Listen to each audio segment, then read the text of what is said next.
Welcome to the Slop Temple. We pray this video helps. You start by powering up with a full battery and a formatted micro SD card. This avoids interruptions mid-shoot. Once done, set resolution to 1080p and frame rate to 30 or 60 FPS depending on motion, 60 for fast action. Make sure image stabilization is enabled if available. Mount the camera where movement is stable, tighten all clamps and check the lens for smudges.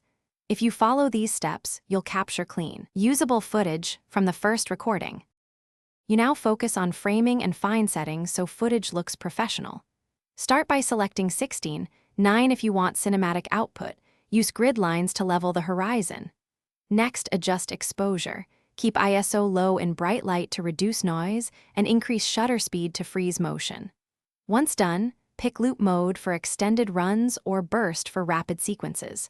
Also check audio levels if you need sound. External mic adapters often improve clarity in windy conditions. You're ready to record, but first capture a short test clip and review it at full resolution to confirm framing and exposure.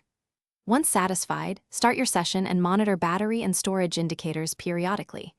If something goes wrong, frozen menus, no recording, or file errors, power down, reseat the battery and micro SD card, then try reformatting the card and the camera.